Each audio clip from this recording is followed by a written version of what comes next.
في سنة 85 كان موجودا في كلية الحقوق يومئذ في دراسة حول المرفق العام للصحة، وأتاحت لي تلك الزيارة لأن أتعرف على ولاية القصرين بأريافها. أكبر ماجد بن عباس، بريانة، مكبودش، عين خويسية، بطبيعة الحال مدينة القصرين، دالة، المسامة، أم بنصار التي كانت تتبع ولاية القصرين، وفي نفس الوقت جزء منه في ولاية نفسها من المفارقات بذلك الوقت في سنة 85 بعد عملية قفصة. كل الاعتمادات وجهت إلى ولاية قفصة بما في ذلك أم بنصار، ولكن سكان ولاية القصرين من أم بنصار لم يلحقوا أي شيء. يعني كيف تتعامل الإدارة التونسية مع الأوضاع الاجتماعية كأن الأمر يتعلق بتقسيم إداري، وكأن الإنسان بأم بنصار بولاية القصرين غير الإنسان بأم بنصار بولاية قفصة. نعم، ولاية قفصة. أكبر يعني بالفعل كيف اكتشفت هذه الريف القصير الداخلي، وكيف تعرفت على القصير، ولا زلت أستحضر بعض المشاهد خاصة من أيام الخميسية، يعني منطقة حجرية هجر تقريبا عدد كبير من سكانها وتوجهوا إلى المناطق الساحلية للشغل، ولكن الفرق الكبير بين القصير سنة 85 والقصير سنة 2010 2012 و2011 و2012. أذكر أحد الذين اعترضتهم وهو كان متجها على دابة إلى مدينة تالا، كان خائفا فقط من الحرس، من أعوان الحرس، على أن يتعرض بدخول مدينة تالا. حتى من الحلم تقريبا كان محلول. كان الحلم بالنسبة لمن يسكن بالريف أن ينزح إلى مدينة القصير. فرق كبير لا في مستوى العيش ولكن في مستوى الوعي، وهذا ما لم تتقبل إليه الشباب اليوم الذي صنع الثورة أو صنع هذا الحراك الثوري، صار قادرا على التنظر، قادرا على بلورة التصورات، قادرا على اللعب السياسي، يعرف ماذا يحصل في كل أصقاع العالم وليس في تونس فقط، عن طريق وسائل التواصل الاجتماعي. مكنته من أن يكون الفاعل الرئيسي الأول. حينما خرج شباب القصير في آخر ديسمبر وفي بداية جانفي كان يعرف ماذا يريد، يعرف الشيء أن له مشروع الذي يريد تحقيقه، ولو كان في حاجة إلى قيادة حزبية أو سياسية بالمعنى التقليدي لكان تفضل وأبرز قيادة، ولكنه هو الفاعل وهو القائد. وهذه الحقيقة التي لم ينتبه إليها الكثيرون في تونس، التي بدأت في ديسمبر وفي عديد الدول الأخرى في مصر وفي اليمن. يعني كيف يصير الشعب هو الفاعل الرئيسي، يرفع شعاراته ويبلغ مشروعه بدون أن يكون في حاجة إلى قيادة حزبية تقليدية، إلى قيادة سياسية تقليدية. معرفة تونس حركة بدأ يوم 17 من ديسمبر سنة 10 كان حركة اجتماعية مطالبة بالشغل، وتحول إلى حركة سياسية لأول مرة في تاريخ تونس يطالب الشعب بإسقاط رأس النظام حينما سقط أول شهيد بالرصاص بمدينة منزل مزيف يوم 24 ديسمبر. ثم سقط رأس النظام، ولكن تواصل هذا الحرب ليطالب هذه المرة لا بإسقاط رأس النظام ولكن بإسقاط النظام كله،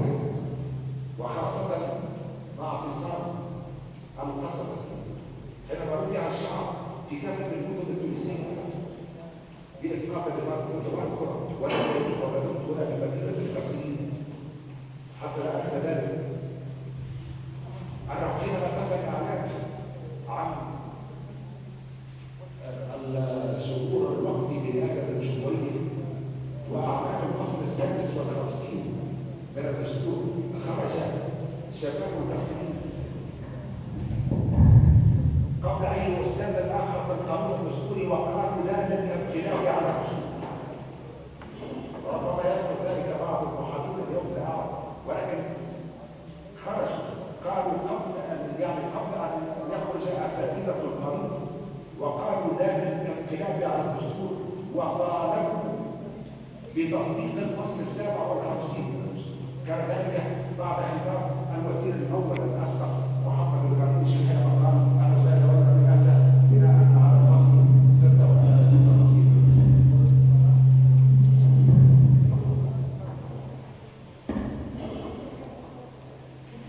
جاء المحكم لأول مرة يطالب بإسقاط النظام، لأن الدولة ما قبل القصر كان سلسلة من المناورات لاستمرار نفس النظام. بدأ ذلك منذ يوم الخامس بدأ يوم 14 من جانوري بالفصل 56، ولكنهم حينما لم يجدوا بدا من تطبيق الفصل السابع والخمسين طبقوه، وصدر قرار المجلس الدستوري يوم الخامس عشر من جانوري بإعلان الشهور النهائي برئاسة الجمهورية، وقالوا أنهم سينظمون الانتخابات الرئاسية السابقة بأوانها طبقا للفصل السابع والخمسين، ولكن تواصل الحرب ولم يجد النظام بدا من القطع مع الدستور سنة 59. والقضية ليست بالنص الدستوري، بالرغم القضية هي في ضرورة التأسيس بآليات جديدة، بمؤسسات جديدة، ببناء إداري جديد. ثم جاء بعد ذلك استيعاب هذا الحرج، وتم وضع القانون الانتخابي الذي سيتم على أساسه انتخاب أعضاء المجلس الوطني التأسيسي، وتم الاختيار على طريقة الاقتراع على القائمات، والاقتراع على القائمات يؤدي بصفة آلية إلى تمكين الأحزاب الكبرى من السيطرة شبه الكاملة على المشهد السياسي، لأن الدائرة الانتخابية في حدود ولاية، والدائرة الانتخابية إذا كانت واسعة فإنها لا تمكن إلا التنظيمات السياسية الكبرى من العمل السياسي، بحين مع احترامي للأحزاب جميعها لم تكن هي التي كانت وراء هذا الحرب، جاءت نتيجة لها. أما المحرك الأساسي فهو الشباب، هو الذي قاد بنفسه هذا الحركة الثورية. وجاءت الانتخابات يوم 23 من أكتوبر، وكانت تعرفون من المفترض أن تنظم يوم 24 جويلية، وجاءت بالمشهد السياسي الذي تعرفون، وتم وضع تنظيم مؤقت للصورة العمومية، تنظيم مؤقت ولوضع دستور جديد. لماذا تم وضع دستور جديد؟ وما هي آليات الوضع؟ الوضع لماذا أولا من المفترض أن يوضع دستور جديد يكون معبرا ويكون أداة لنوع جديد من الحكم، ولكن جاء الدستور بالطريقة التقليدية، وسوف أعود بعد قليل إلى المشروع الذي تم وضعه وتم إيداعه بمكتب الخط يوم أمس بالمجلس التأسيسي. جاء أيضا المجلس التأسيسي، وعملية الوضع عملية تنقسم إلى مرحلتين اثنتين: عملية الإعداد ثم عملية الإقرار. ومنذ وضع النظام الداخلي للمجلس كان واضحا أن المجلس الوطني التأسيسي لم يتخلص من الفكرة التقليدية للدساتير. وضع لجانا تتولى الأعداء وهي لجان تأسيسية تمثل فيها الكتل التي أفرزتها الانتخابات تمثيلا نسبيا. فتم إنشاء لجنة مكلفة بالتوطئة والمبادئ العامة والإجراءات المتبعة في عملية وضع دستور. وتم وضع لجنة خاصة للحقوق والحريات ولجنة للسلطتين التشريعية والتنفيذية والعلاقات بينهما ولجنة للهيئات الدستورية وخامسة للقضاء الدستوري وسادسة للسلطة المحلية إلى جانب هيئة مشتركة للصياغة والتنسيق. وتم الإعداد في أكثر هذه اللجان أثار البعض منها وأثيرت هذه النقاشات في الواقع حول مسائل محسومة تاريخيا، فتم صرف الأنظار على القضايا التي ترجع إلى قضايا لم تطرح إطلاقا وهي محسومة بفعل التاريخ وبفعل الموقع الجغرافي لتونس، لأن بعض الأطراف من داخل المجلس ومن خارجه اعتقدت أن 14 الجربي وأن إعادة التأسيس هي فرصتها التاريخية لتمرير مشروعها، في حين وهنا لا أتهم أحد، ولكن ما طرح بداية من أواخر جربي سنة 2011 طرحت مسائل تتعلق بطبيعة الدولة، مدنية أو لائكية، المساواة في الإرث، الأمهات العازبات، الزواج الطفلي، ختان البنات إلى آخر ذلك من القضايا التي لم تطرح إطلاقا من قبل الشباب التونسي. فالذي أضرب النار في نفسه يأسا وجوعا ورفض الإذلال لم يطرح أبدا مسألة هويته، لم يطرح أبدا مسألة انتمائه الديني. للأسف أراد البعض أن يطرح نفسه وصية مرة أخرى على إرادة الشعب، وتم صرف الأنظار عن هذه القضايا في كل البلاد التونسية نحو قضايا لن يغير الدستور منها شيئا. هويتنا محفوظة بحكم التاريخ، لغتنا محفوظة بحكم التاريخ وليس بنصوص الدساتير. هل تغيرت لغتنا يوم أعلن رئيس الجمهورية الأسبق عن تعريف العمل بالدستور؟ اليوم نعيش بدون دستور وبدون الفصل الأول منه. هل تغيرت هويتنا؟ هل توقف رفع الآذان بالصواب؟ هل أننا علقنا الصيام في شهر رمضان لأنه تم تعليق العمل بالدستور؟ كلها قضايا للأسف تم طرحها وتم إسقاطها على الشعب التونسي إسقاطا دون أن يكون قد طالب به. هويتنا محفوظة منفوسة في صدورنا وفي عقولنا ولن تغير نصوص الدساتير من الجغرافيا ولا من التاريخ. وطال النقاش في عديد المسائل المتعلقة بالهوية وبالدين وبالفصل الأول وبمدنية الدولة إلى آخر ذلك. وطرح النقاش أيضا في باب الحقوق والحريات، ما هي الحقوق التي يجب تضمينها، وما هي الحريات التي يجب إدراجها، وما هي الحدود التي يجب وضعها. ومرة أخرى تطرح على هذا الباب أيضا مسائل تتعلق بالهوية وبالدين. ولاحظوا كيف أن الدساتير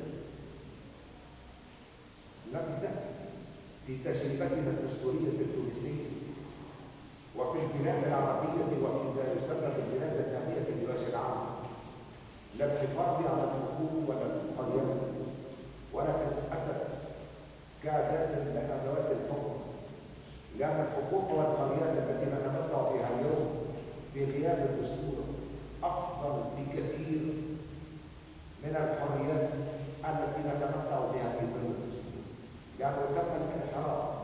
بالدستور عن وظيفته الأصلية، صار أداة من أدوات الحكم. ثم حتى سيتم دراسة هذا سيتغير دول صادقة تقريبا على كل المعاهدات الدولية المتعلقة بحقوق الإنسان، بما في ذلك العهد الدولي للحقوق المدنية والسياسية، والعهد المدني للحقوق الاقتصادية والاجتماعية والثقافية، اللذان وضعتهما الجمعية العامة للأمم المتحدة سنة 66 وصادقت عليهما تونس دون أي تحفظ.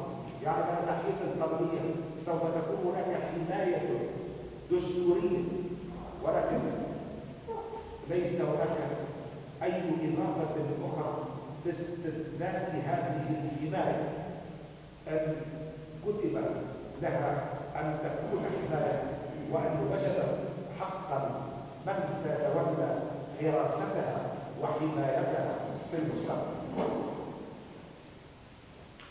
الباب المتعلق بالسلطة التشريعية لمصر تم تقريبا الحسم بسرعة في السلطة التشريعية، كان الأمر لا يتعلق بمسألة هذه.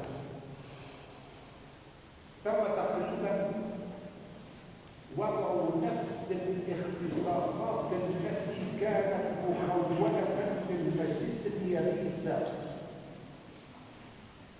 مع إضافة بعض الاختصاصات الأخرى في مراقبة الحكومة،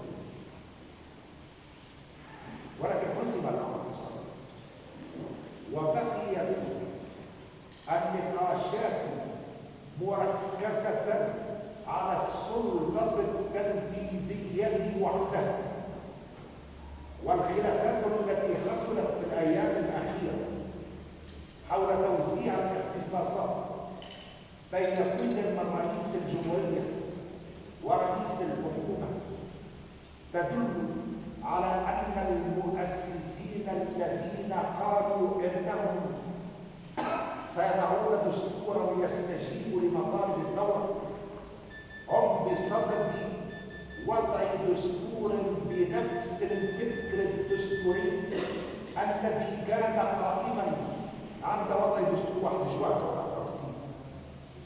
فمركز الثقل في السلطة عندهم هو قصر النقاش، وبدرجة أقل قصر الحكومة بالقصر.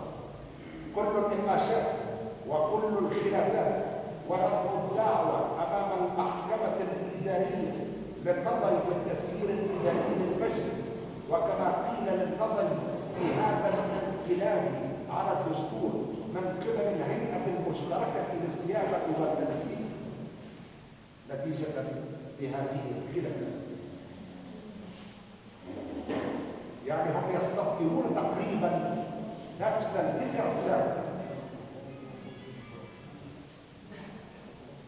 بالنسبة إلى الباب المتعلق بالسلطة المحلية تقريبا لا نقاش،